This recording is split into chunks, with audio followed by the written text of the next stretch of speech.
Good afternoon, everybody, and you're very welcome to the HSE staff webinar for November, a regular opportunity to discuss with senior health service leaders the development of our service and the particular challenges we're facing with COVID-19. I'm joined today by our panel, and I would ask them to introduce themselves, starting with you, Colm. Colm Henry, Chief Clinical Officer.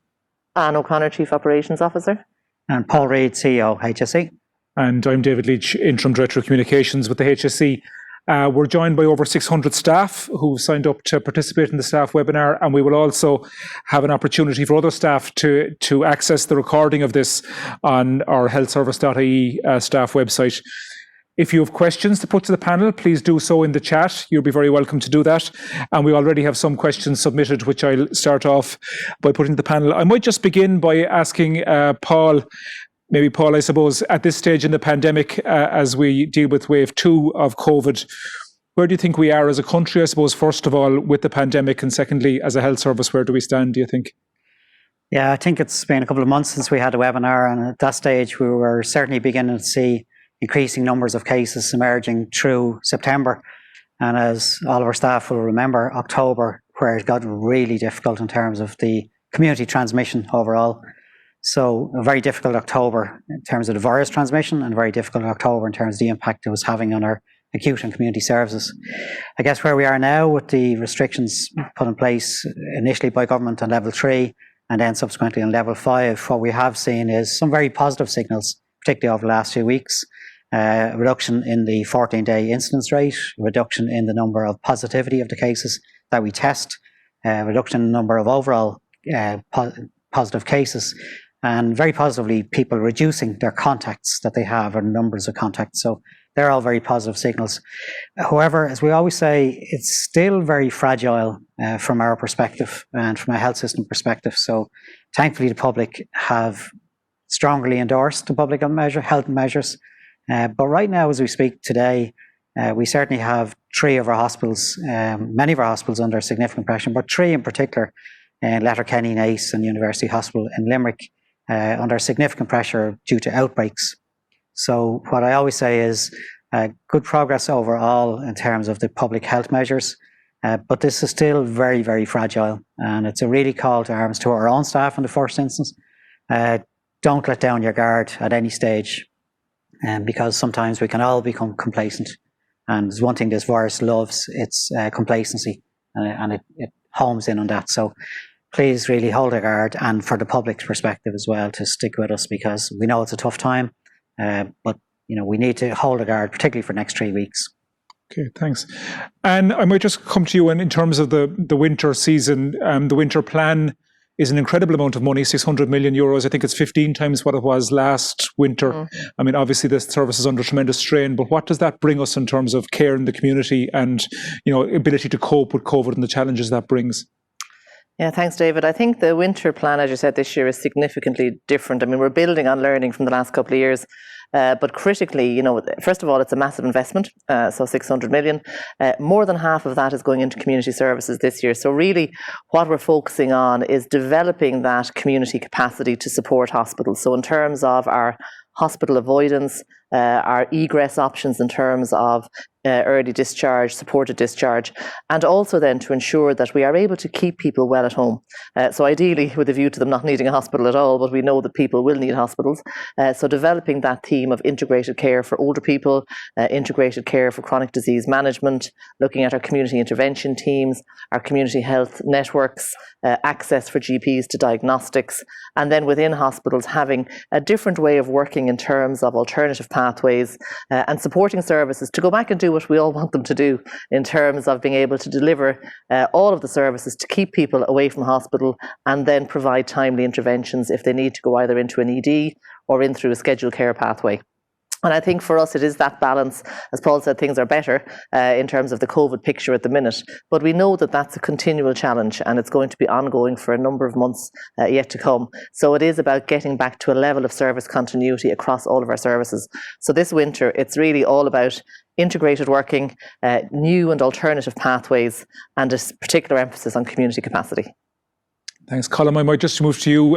It's been It's been a busy week on the developments front from a clinical perspective, talk of a new COVID vaccine, and also much talk of new treatments and tests for COVID-19. Where do you think we are in terms of learning from the first wave and the care and the development of care pathways for COVID-19? We've made a lot of progress. Well, there's been huge learning. Last weekend, I went to visit the COVID ward in the COH, met the staff there. You really have to be there to see how committed, not just how committed they are, but how much more work it requires working in delivering healthcare in a new COVID environment, even not just with COVID patients, but with the awareness that COVID might be about, the donning and doffing of PPE, the shifts, the discomfort of that, as well as dealing with patients who are often very ill, be it intensive care, high dependency unit in a COVID ward. So I would like to acknowledge and pay tribute to staff in that hospital and all hospitals throughout the country who have stood up and are delivering care in very difficult circumstances. Yes, there's some hope this week, definitely with the announcement. It is an interim announcement by Pfizer of their phase 3 trial, which is about 43,000 patients, and they're reporting that there's no safety reports on their vaccine that they're trialling out, and they're also reporting that there's a 90% efficacy. But but we still have to wait for the final reports of that, and even if that comes out as being safe and effective, we don't know how long the vaccine would last for, how long immunity would last for. So it is likely, not a message everybody wants to hear, it's likely we're going to have to continue living with many of the other measures that we know are effective in reducing transmission until such time as the vaccine is produced safely at mass scale and then distributed to a population who take it up to produce a herd immunity of 60 to 80%. In the meantime, the way to avoid transmission is that social distancing, that donning of masks, and of course, the work of our healthcare staff in hospitals and right across the country in terms of protecting the most vulnerable environments, namely healthcare settings. Paul, just in terms of that vaccine, I suppose the question I'd have is, that sounds like, we heard very good news from Pfizer during the week, but we heard of, cold chains, minus 70 degrees, etc. It's going to be a big logistical challenge, isn't it, to roll that out when it happens? Yeah, I think this is a challenge which needs much more reach and support than just a HSE. So very positively what government announced yesterday morning. In fact, we had the first meeting yesterday morning of the new government Vaccine Oversight Task Force, which is chaired by Professor Brina McCrath, ex-DCU.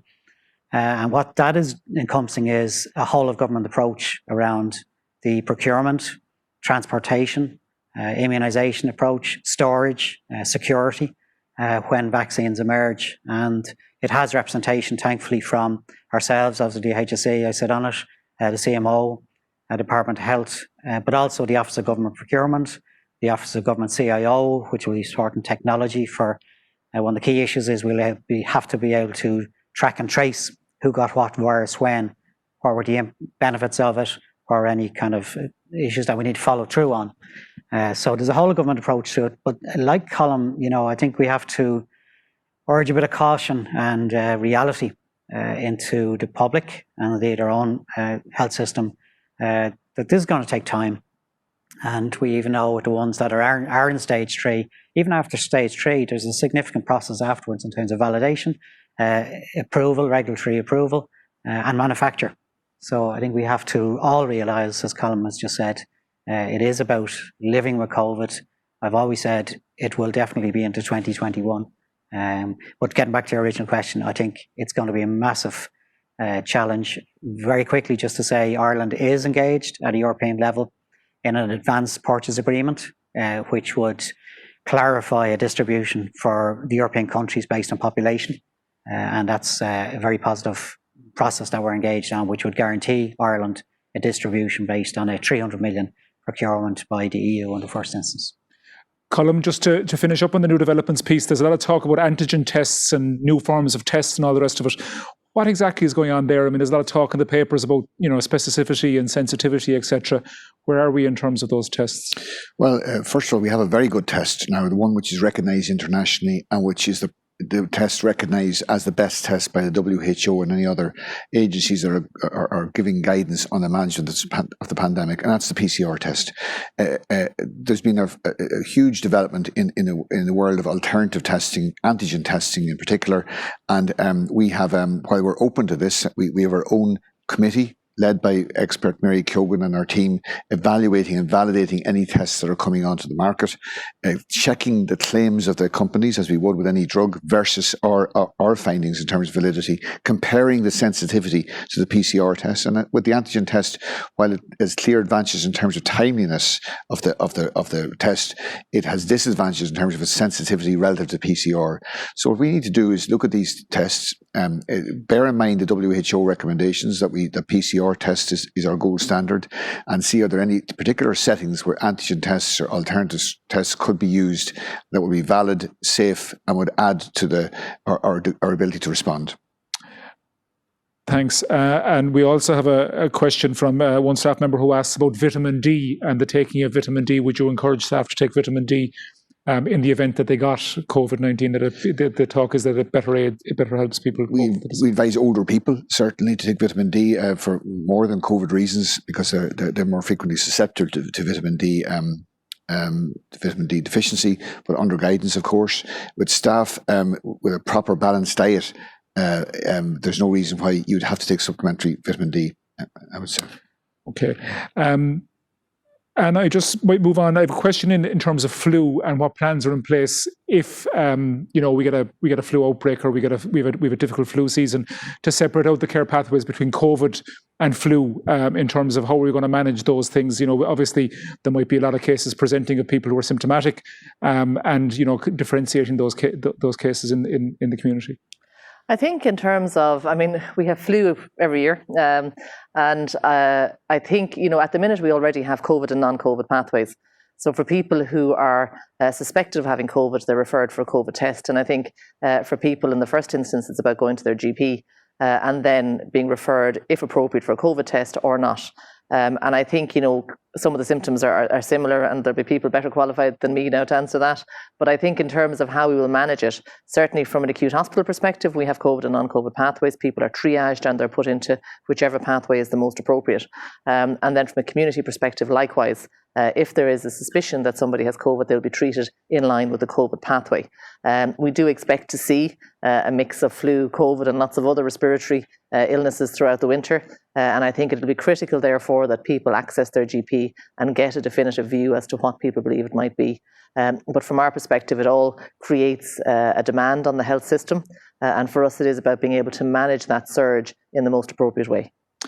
And Paul, just in terms of testing and tracing and our capacity there, we had a lot of improvements in the last number of weeks, but obviously problems as well when there's a huge surge. How do you think we're fixed to face a further wave if that were to come? Yeah, we've had a lot of improvements, but we've equally had some real big challenges. And one of the biggest challenges is as the virus gets to the level that it gets, which is uncontrolled in the community. Many countries all over the world have abandoned a lot of their contact tracing. We haven't, but we did run into a very difficult weekend, just to be frank with it, a few weekends ago, where we just hadn't kept up to date. We just hadn't got the staff to keep up with what had hit us on a particular weekend. And it was an overwhelming weekend. And it was about 1,971, to be precise, positive cases that we did get to, but we had to advise them to support us and get their contacts. But just step back from a second and just give you a context on the Irish testing and tracing system. We have, by European measures, the second best performance of all the EU countries, second to Denmark, in the numbers of people per capita that we've tested.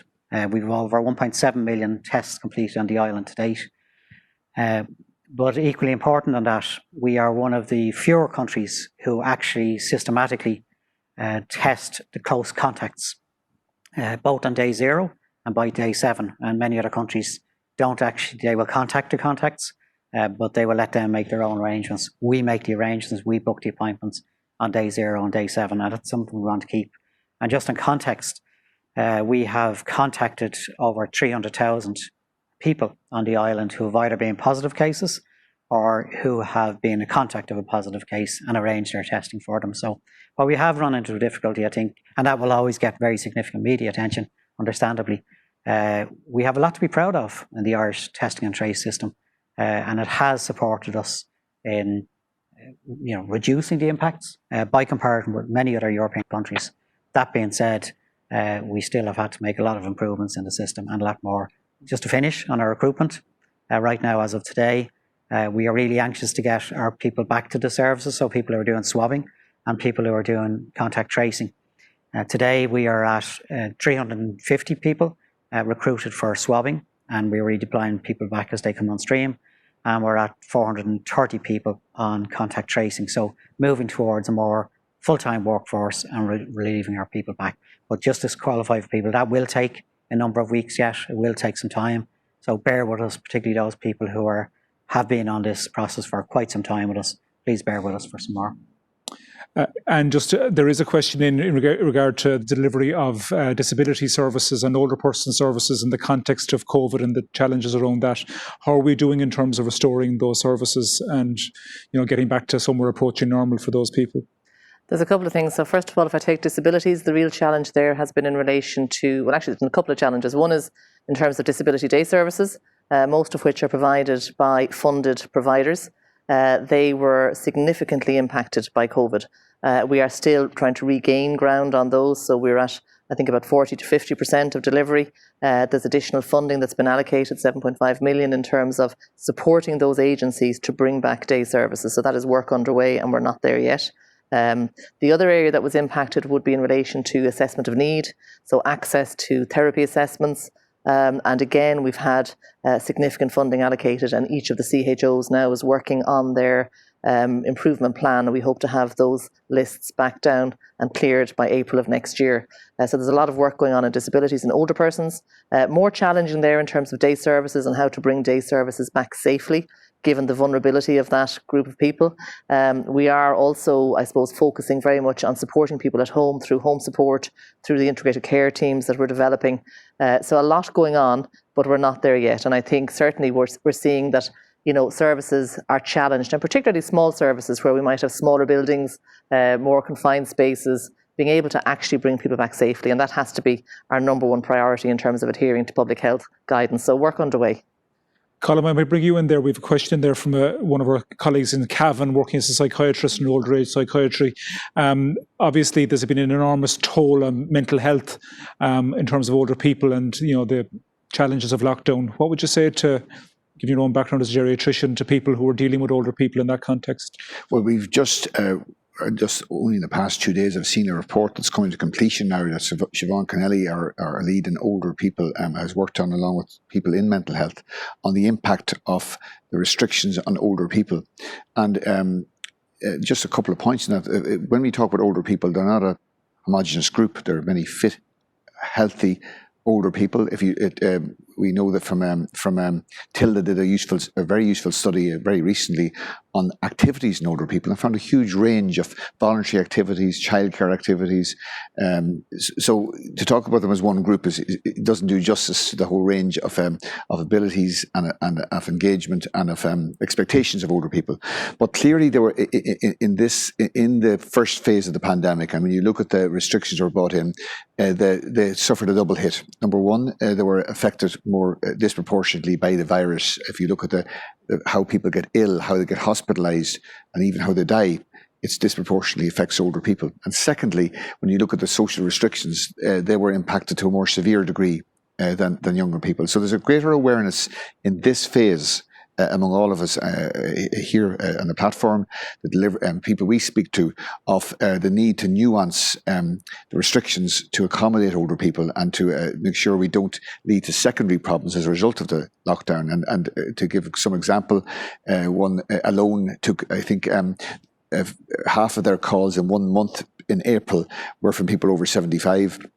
They reported loneliness, isolation, hopelessness, abandonment, up to and including in a small number of cases, suicidal ideation. So these are very real problems we're seeing now, secondary problems from the pandemic management, and ones which were discussed at NEFA this morning, I can tell you, in terms of how we can have a more nuanced approach to social restrictions in older people so they don't feel marginalised and they don't feel isolated or abandoned or left to take care of themselves. Okay, Paul, I might just change the topic a little bit. You famously described what we've had to do in COVID as launch a care on speed. Just in terms of that reform agenda for the HSE, where do you think we are now in terms of that movement? Yeah, I think we've often been asked, and I'm regularly asked, has what's happened with COVID set us back in terms of the health service in general. And certainly there's been very significant impacts. And some of the impacts are in terms of our waiting lists and elective care planned. Other impacts, which some of the contributors are just sending in some questions around, impacts on mental health. So we know there's been severe impacts on the health service, particularly during the first phase where we had to cease all non-urgent care services. That being said, I do think what we have done during COVID, and particularly the funding that we have for winter that Anne spoke about, but also the funding that we have looking forward, I'm sure we'll come to at the end, for the service plan for next year, it is giving us significant funding, and COVID has given us significant funding to put in new pathways of care for people so that the emergency department is not the first port of call for people as they're sick. But it's also, more importantly, I think, given the whole system, given all of our healthcare services confidence about implementing a lot of those changes, certainly funding for implementing them, but also thirdly, what Anne described as better ways of integrated working. So the acute system working very closely with the community system. We had at our press briefing last week, Claire O'Leary, who works among the integrated teams for older people, that Colm was just talking about, and how they work relentlessly to give people care at home for a much better care, a much better experience. So my sense of it is, and I've said this very openly, I think what we've done during COVID has given us all confidence about these new pathways of care. I think we've taken them all from PowerPoint slides and put them into effect, with real meaning. And finally, why I say that with great confidence is talking to a lot of frontline teams, I think they have felt a lot more empowered to just go on and do this.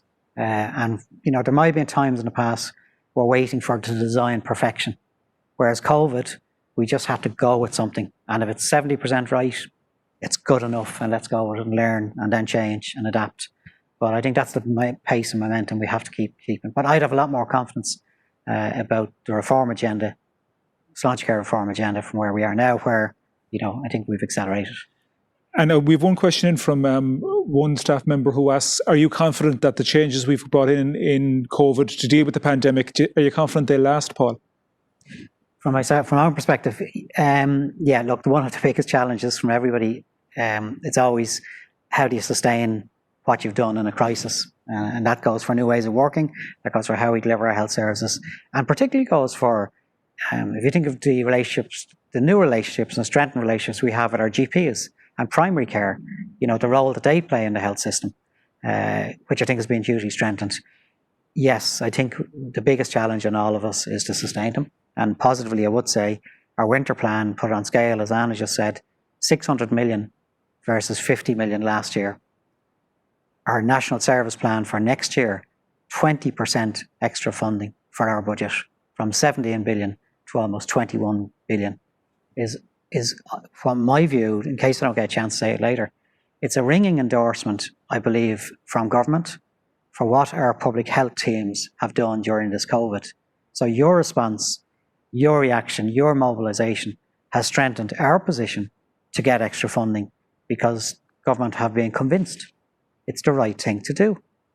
So just want to say that, thanks, in case I don't get a chance afterwards. What will that buy for us as a health service? Where will that position us, do you think? Yeah, I think, first of all, it's a bit of catch up, and I think we should be, always open with the public and with our funders. We know that delivering services now with COVID and non-COVID is much more difficult, in many cases more inefficient, because we have to have dual pathways, and we can't have the same volume of people coming to our outpatients as we did before. So some of it is to support us in some of the inefficiencies built in by COVID and non-COVID. However, having said that, there is significant funding now for us to put in, as Anne described, community healthcare pathways to relieve the pressure on the acutes, to support extra funding for our GPs, all of our allied health professionals. Recruitment. When have we ever got a mandate to recruit, and how long to recruit a total between this year and next year of 16,000 staff? And that's a phenomenal ringing endorsement. So I think the resources which will be a challenge to recruit. The new pathways, I think, will give us confidence to sustain much. But I think we have to manage expectations. It's not going to wipe out the waiting lists. It's not going to wipe out all the problems of health, but it helps us build a better pathway. And we're at the start of a service planning process, I know, and this might be an unfair question, but what are your priorities in terms of what we'll get from that service, given the opportunity that exists for that extra money? I think the opportunities that exist this year are to really drive that agenda around community integrated care, and really improving access. So there are a few things that we have grappled with in terms of service delivery. And we're not going to sort them all this year, just to say that, but we will be able to make great inroads in some things. So if you look at, from a community perspective, the development of, I suppose, enhanced community care, better access to primary care services in local communities, working more closely with GPs, having integrated care teams, looking from a mental health perspective at the implementation of sharing the vision, which is critical, I think, and we might come back to mental health again, in terms of just being able to deliver that range of supports. In disability services, looking at the reform agenda. So we have a lot of reform that we'll be able to really start getting in behind in terms of disability services. And then again, looking at health and well-being, so that whole pathway of care, if you look at the core pathway from health and well-being right through primary care into our specialist services, being able to make, I suppose, inroads on each of those. And then from an acute hospital perspective, developing that critical capacity. So we've been, really struggling with our acute hospital capacity. So the additionality in terms of beds and resources for acute hospitals to improve access, improve flow, better access to diagnostics, etc. So I think, really we're going to be able to do a lot of different things. And I think for us, it is about the best use of that resource. We have a big responsibility that comes with the resource this year in terms of how we can deliver on it. And in some ways, as I've been saying, it's our worst fears realised in some ways, that we're many years saying we haven't got money, we haven't got money. This year now we have money, and we absolutely have to make it work and show that we are actually creating a better health service. To build on a point Paul made, are you confident that we'll be able to recruit the staff that we have? The targets we've set ourselves, 16,000 people is a lot of people, and it's a hugely ambitious. Yeah, it is, and I don't know. I think I'm confident that we'll do everything we can do, and certainly we have a lot of very good plans. We have a strategic recruitment group that meets weekly in terms of looking at all of the different approaches, both in terms of our own internal approaches, different and novel ways of working with, I suppose, the third level, international recruitment, etc. And there's no doubt but that we have to prioritise. I think within that number, there are big numbers. So, for example, the testing and tracing numbers, and that has been prioritised for this period. Equally, home support. There's a big number in there for home support, both in terms of our statutory and our funded agency home support. And then we have all of our clinical disciplines and a lot of our enabling functions. I think what's different this year is that there's significant investment in enabling functions, and we've seen throughout COVID the absolute criticality of e-health, and we have money now to build on that as well. So we're coming at it in a few different ways, and we are certainly aiming to recruit all of those people, David. Colm, just to move to the clinical side, we've seen a lot of change, a lot of virtual work done, GPs changing the way they work a lot, and other disciplines, mental health, I know, have changed a lot. Do you think that will endure beyond COVID, or do you think it's just for the context of the pandemic? New ways of working have come in for doctors in particular. Do you think that doctors will embrace them going forward? Yes, we had some early uptakers there. I think of the epilepsy service in James's Hospital, which had begun pre-COVID, had begun virtual clinics. Many GPs who are great innovators themselves, and by virtue of the busyness of their job and the volume of patients, have a variety of ways of engaging with patients. What we saw was as with many other things during that first phase, was a rapid upscaling without the usual trajectory that we have of testing, piloting, funding a little bit and trying it out. And it was in a way a very exciting time in healthcare. It has been that where things got scaled up at pace, and we saw things that work better, such as virtual clinics. Now in September we saw the number of virtual clinics come back a little bit because the conventional we saw people who were providing different services return to their services and able to provide them face-to-face consultation where it was appropriate. So I see many of the new innovations persisting, but there will always, of course, be a space for face-to-face consultation across the whole spectrum of services, not just the high-end intensity services that demand physical contact, but including mental health, where virtual clinics have played a huge role the past few months. But for service users, the face-to-face engagement is a really important part too. So it will be a blend There'll be learning. There'll be a bit of a rebalancing now, I expect, as our servers have opened and now provide COVID-safe streams. But I certainly see the learning where I visit, any sites I visit, I see the learning now embedding, and I'm confident it's going to sustain. Paul, can I just bring you back to the reform agenda? You recently announced an update or staff update on the centre review. Do you want to talk a little bit about that and what that does for us and where we are in terms of that element of the change agenda in the HSE? Yeah, just very quickly to say what it is, what we started and where we are now. I initiated this in January of this year when I was 6 or 7 months into HSE, and I wanted us to, a couple of things. I wanted us to just reassess what was our role at the centre of the HSE. How do we ensure that we connect strongly with the services, and how do we ensure that we're not just an administrative centre, but we're adding value to help the services and we connect stronger with the services. And we started that process then, and then came COVID. So what we did then in the past few weeks was we looked at what happened in COVID and what was our experiences during COVID, and how did we work with the services, because I think what happened during COVID was we did unlock the services, in my view, a lot better to go and do stuff, and we gave them some direction from the centre. So what we did then, we've looked back with the executive team since September, and we've looked at what should the structure of the centre HSE look like. There's been a few different things that have happened with COVID that we have to resource, and just touched on one or two of them there.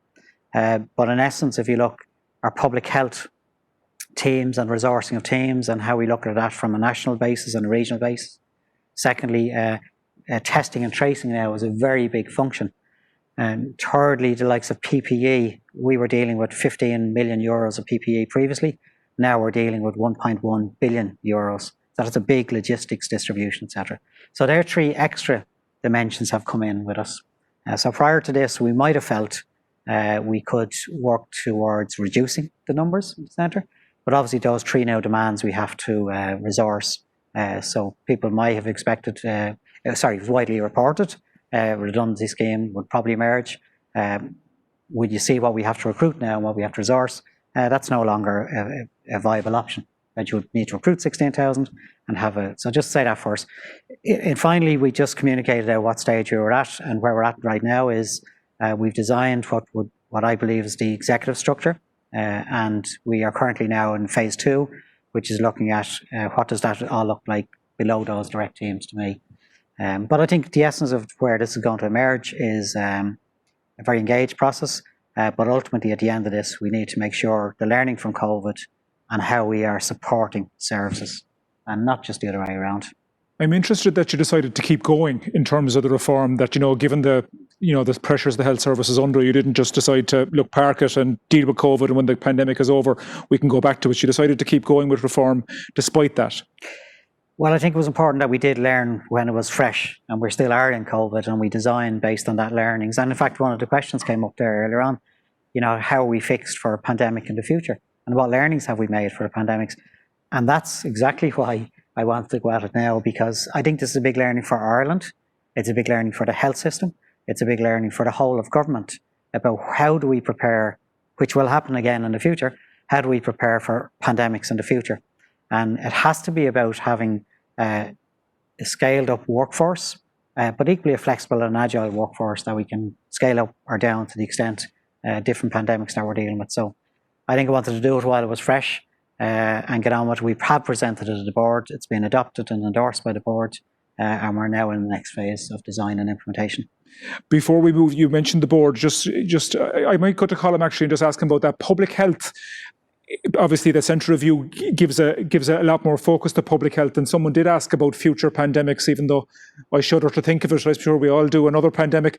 But do you think that public health will now have a different place in our array of disciplines after this? It's very different, isn't it? Well, before the pandemic, public health were already engaged in a big reform process of their own, and people in public health who were listening will know the Crowe-Howarth response, which ironically, following an extensive consultation, the report came out and said there was it needed to refocus on non-health protection activities, and then the pandemic came along.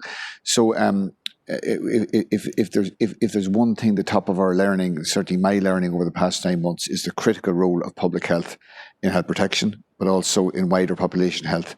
And we've seen there are so many heroes in the healthcare service, in hospitals, in the community, in primary care, but at that front line, at the true front line, protecting people from getting sick, protecting if we know this of the over 60,000 cases we've had, how many cases have been prevented by public health departments, how many deaths have been prevented, how many outbreaks have been prevented by them working diligently in real time, breaking down transmission. It's a story that will never be fully told. Paul, I might just bring you back to the to some of that reform agenda stuff. The corporate plan, I know, is coming towards a conclusion. Where are we with that process? And I suppose, what will it mean to the HSE and what will it mean to individual staff on the ground? Yeah, and at the last seminar, our webinar, we had the chairman on talking to staff and just setting out where it was. So right now, the board have concluded the corporate plan. And it has been forwarded to the Minister now for his consideration and hopefully shortly publication. In essence, what that is, it sets out the priority for the health service for the future. No surprises to everybody who's working on the health service what they will be, but it does look at our COVID, our non-COVID services, the reform agenda we spoke about, mental health, disabilities, and sets out kind of 6 big priorities for the health service. So I think, it's not to say that there's not more than 6, but we want to really help the system understand the direction we're trying to go on. Now, separately, where that feeds into now is, as you just mentioned, the National Service Plan as well. So what we want to do, we've just started the process with the board last Friday. We got what's called the letter of determination from the Minister. Sets out, from the Minister's perspective, his priority for the funding. And we are working with the board now intensely. We have 21 days to conclude that service plan. First thing we want to do is make sure that it's aligned with the corporate plan. There's no point having a corporate plan if your service plan differs from it. So that we resource it on a pathway. But in essence, the corporate plan is looking at a 3-year, 5-year time lens.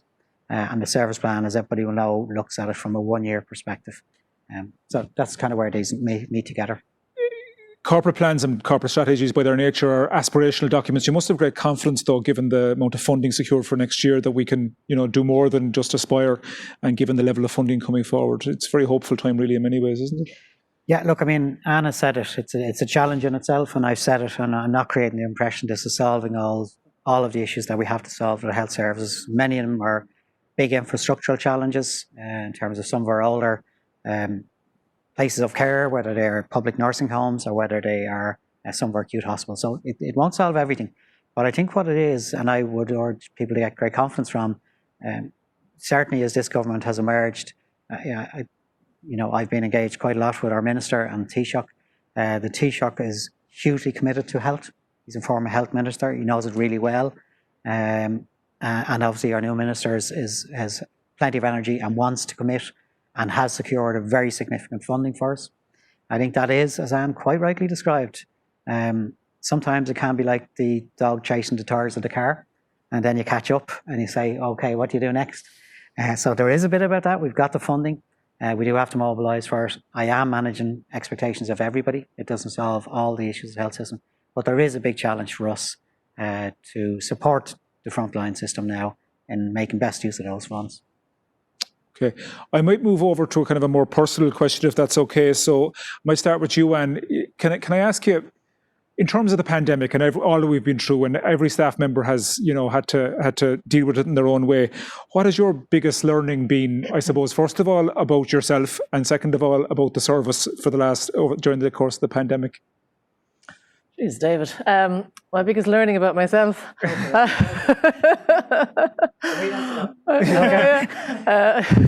I think, I suppose it's just that it's, for me, I suppose the learning for me is that, well, first of all, it has reinforced the fact that we're all human, in a sense that, you can go flat out for so long and then you just need to take a break. So I think in terms of just resilience, that actually it doesn't matter how resilient you think you are, you still need to mind yourself. You need to, for us, and we're in a room here that was the real home of the operational hub for several months, where people were in here all the time.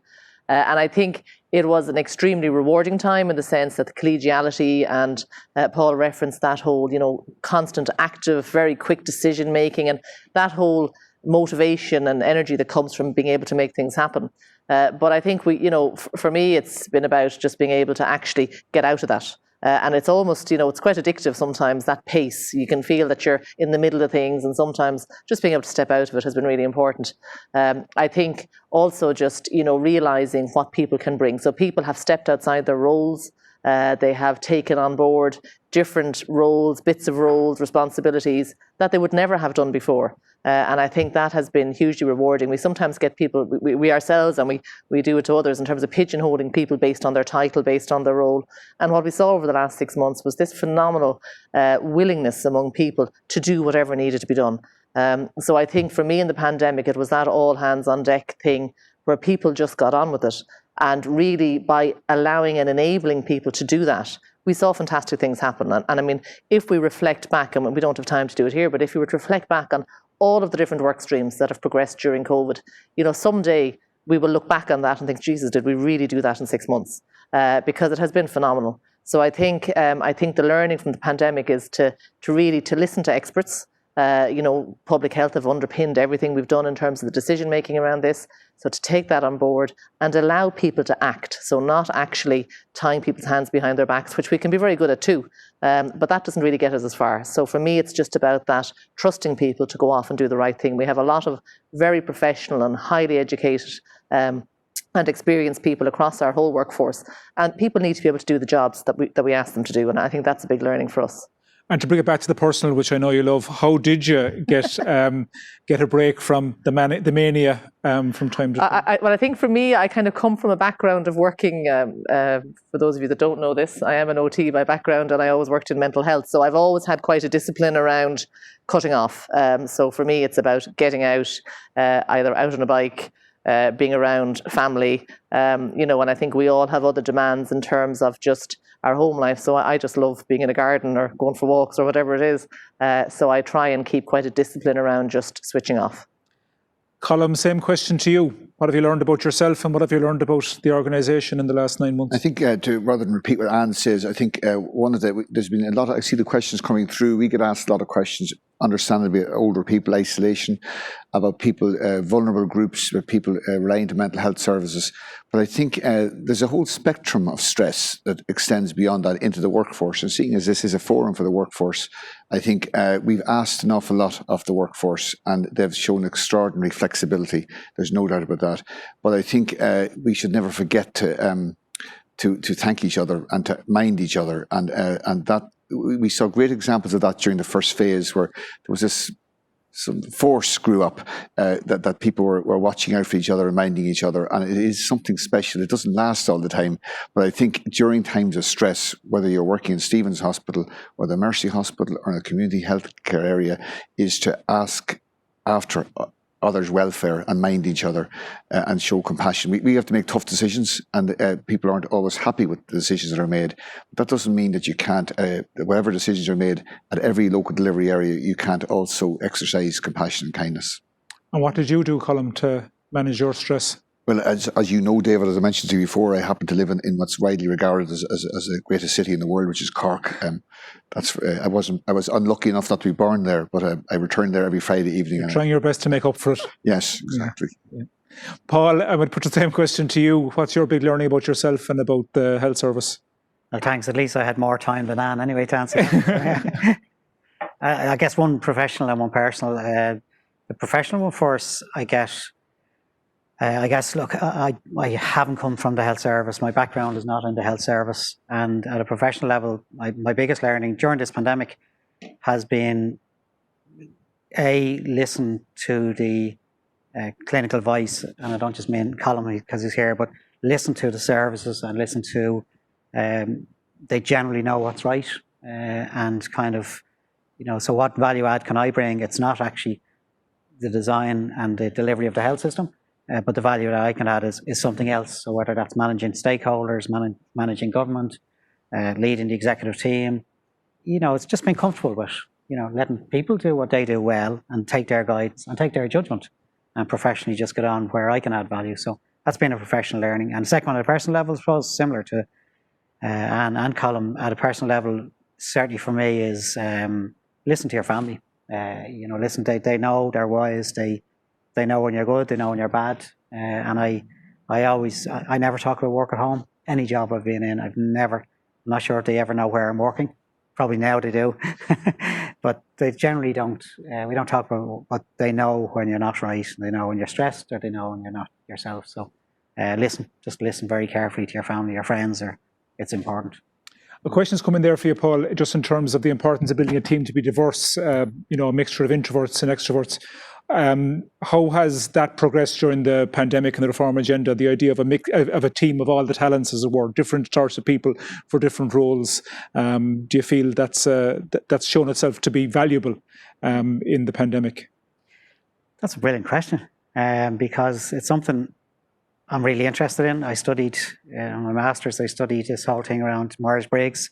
If anybody knows it's about how different people behave and how they do their thinking.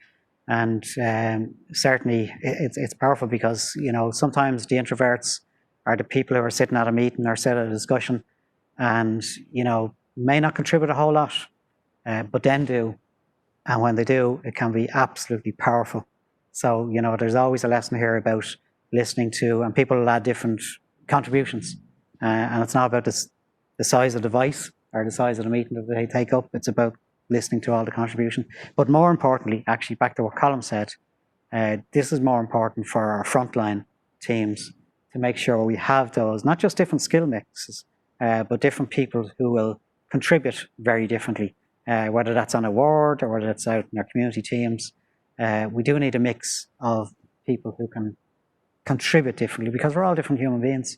But I must say, whoever sent in that question, I would love to talk to them again because it's probably one of the most important things in organizations that people understand the mix, both in their own teams and teams that they're dealing with, and understand what's going on. So I'll pick that up again, whoever sent it in. Colm, another question has come in, and it's an interesting one regarding the vaccine and, liability and safety. And I suppose we have seen a growth in an anti-vaccination kind of movement in various ways, and we've had to deal with it ourselves through the HPV vaccine over the last number of years.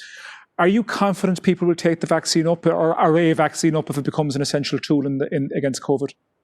Well, we've seen astonishing success with vaccines in the history of healthcare. Smallpox eradicated, measles, which is highly contagious. We see uptake of vaccine. We'd like to get to 95%, but we're not far off it in this country, and avoid some of the worst outbreaks that you see in countries where there's low uptake. So I think for all the talk with anti-vax movements and all the people, I think I trust the population. People understand the issue here. And what's at issue here, if a safe, effective vaccine comes out, people have understood the hurt and pain caused by this vaccine. This vaccine will be unique in the history of vaccines. It won't just be trying to mitigate the effect of the virus and the pandemic. It won't just be trying to protect the impact of the virus on patients and vulnerable groups, but it's also a key to reopening the economy and reopening society. And I can't recall a vaccine that had that level of expectation upon it. Hence, as Paul said earlier, this is just not an issue for another vaccination campaign. This is a campaign of unprecedented scale and expectation that every country will face. And once we see those trials finalised, once we see the production lines ramp up, we'll then be faced with logistical challenges that we've never faced before, but the stakes couldn't be higher. And are you confident, given what's at stake? I mean, you say quite rightly that this vaccination program will be more important than any before because of what's at stake. Are you confident that safety hasn't been compromised in the speed that people are moving at to find a vaccination? Yes. There's 10 vaccines currently in phase 3 trials. For those not familiar, that means they're being tested out in tens of thousands of people, including different ethnic subgroups, different age groups, tested out for safety and efficacy. Normally the sequence of from pre-testing, from testing in animals right through the phase 1 to phase 3 and production is 10 to 12 years. So we're seeing a rapid shortening of this because of what's at stake. Now, what was heartening to some degree was there's 10 vaccines in phase 3 trials. We saw 2 of them pause in September because of safety concerns and then restart.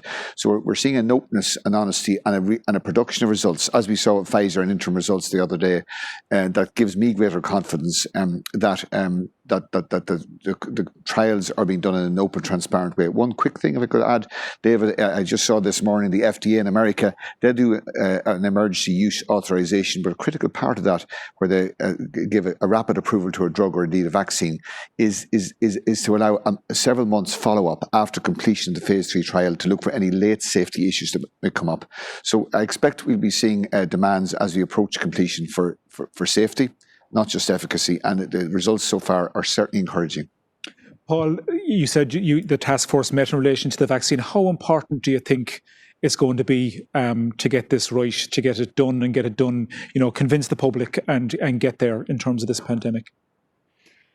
Yeah, I think this is going to be a really big public issue, very big political issue. The reality of it is, because if you just look at, by comparison, or not the same analogy, but by comparison, testing and tracing, the amount of public attention on that all of the time, the amount of political focus on it all of the time. But a vaccine in the mix, and that's multiply that by 10 again. So it's going to be huge scrutiny, huge focus. Who's to prioritise groups? How do we measure the success of it? As Colm has just touched on, is it one vaccine? Is it two vaccines? All unknowns right now. So I think in terms of getting it right, go back to what I just said earlier on, there's a whole of government task force, and I think that's right to do it. But there's so many unknowns about that. So when you hear the UK earlier on this week talking about, they're going to have it in by December, and they're going to have the military out there, it's going to be 7 by 7. You have to stand back and, just think about that, because with all the unknowns, I don't believe all those unknowns are going to be known by December. I think it's going to take longer. I think we have to manage the public's expectations. And the worst thing that could happen for all of us is the vaccine, before it's even delivered, becomes a panacea, and everybody drops their guard, and we have another massive surge of the virus. So we're in a very delicate time, and we really have to manage expectations. I mean, you've raised it yourself, but we are taking a very different approach in terms of how we're doing all of these things, whether it's new tests, new treatments, new vaccines from other countries, in the sense that we're much slower to react, if you know what I mean. Do you think we're ultimately right to do that, in the sense that we're taking our time, we're testing, we're not rushing in, we're never first, I suppose, with any of these things? Is that right? Well, there's a kind of proven methodology, whether it's the deployment of technology or new processes or innovation, whether you're first mover, the innovator, or you're a laggard. We certainly don't want to be a laggard, but that's where you're last to market, and you've struggled to get onto the market, and you struggle to capture supply. But I think throughout this virus, I wouldn't say we've been lucky, because there's nothing lucky about this virus, but we have learned as it's transmitted across Europe. We've learned from trends across Europe, and we've been able to adapt and look and listen. So I don't think we should be laggards by any stretch, but I think we have to go cautiously. And one of the biggest ones, and you touched on with Colm there, is antigen testing. I believe there is a role for antigen testing. I believe will emerge from our validation process. There's a role for it, but nothing beats the gold standard PCR testing in terms of quality and reliability, and the resilience of it as well. So, yeah, to answer your question, I think we should keep learning, not be last movers, but learn. I actually want to ask you all one more personal question, and then we can move towards the end. I know you love this, and I'll start with you because you're such an enthusiast. What are you most looking forward to when it's over? What will you do first? Oh God! When you feel when we have the freedom to behave as we want. I have to say, I would really, really look forward to going on a holiday abroad. And I think when it's all over, and who knows when that will be. Where will you go? Where would I go? Well, we were meant to go to, I think, Croatia and Montenegro this year, so that fell apart. So I think in terms of just that sense, and to be fair, we have fantastic places in Ireland, just to say that, and we've all made the most of those this summer in terms of different parts of the country and beaches and all that. But I think for people who look forward to their trip every year, or who try and just get away, that I think is something a lot of people are looking forward to. That, and even, it's funny, David, even that concept of getting on a plane to go on a holiday feels very alien already. So I think something like that, and I think really what I'm looking forward to, if I was to sum it up, is a level of spontaneity. I think we've lost spontaneity in terms of just being able to pop out for something to eat, to meet friends, to socialise at short notice, and it's that freedom and that freedom to be spontaneous that I think I'm really looking forward to. I think, Colm, you got the foreign holiday in this year before the pandemic set in. I think That's true, yes. Perceptive man as always. What are you most looking forward to? I'm looking forward to Calvin winning its 38th Ulster title in a few weeks' time. The vaccine will hardly be in time for you to attend. No. What are you looking forward to after the pandemic? What are you most looking forward to in terms of going back to what we used to do before? Well, it's like anyone else's family. I have family in Cork, but family in Waterford too, and up home. So just connecting again with them. Yeah. So, sorry. You're in every county in Ireland. Yeah. Paul, I think I know the answer to this question, but what are you most looking forward to when it's over? Yeah, I want to just hug my grandchild. Last time we were together, they live in Austin, Texas. She was 2 months old. So obviously, so I don't know when that'll be, but that's when really. And hugging my son, daughter-in-law. So that's the hardest part I've found about the pandemic. Yeah, I think you wouldn't be alone there. We're coming towards the end. We've only a few minutes left. I will ask you all just maybe for a minute just to sum up your message to the staff. I mean, I suppose this is probably the last time we do this year. So it's an opportunity maybe to the lasting message from each of you for the staff. I might start with you, Colm. I want just to acknowledge the extraordinary input of everybody and people have seen right across the country in hospitals, community healthcare settings, huge flexibility, huge innovation, and above all, as I say, minding each other. There's something new happened throughout this, something magical happened, and I hope we can sustain it. Thanks. Anne? Yeah, I think for me, I mean, obviously it's a massive thanks to everybody who works across our system. I'd also just say, please mind yourself. We know that, as Colm said in the beginning of this, in the first 6 months, there was a kind of a frenetic energy. And in one way, I know that services continue to be extremely busy. And ultimately, our services are nothing without all of you working in them. So I think I would urge you all to take care of yourself, take care of your families. We're heading in to, again, it's been consistently busy. It's going to be busy again. We're heading towards Christmas and all of that January, busyness that happens. So regardless of where you're working, be it in a clinical role, an admin role, a support role, anywhere at all, please just take a minute and every now and again just stop and think and ask how you are and whether you're okay in the middle of all of this. And Paul, lastly? Yeah, in this room actually tonight, I'll be accepting an award on behalf of all our frontline workers. I've gone to the EY Young Entrepreneur of the Year awards every year for many years in my previous roles, and it's a big event. And it's usually all about recognising business and entrepreneurs.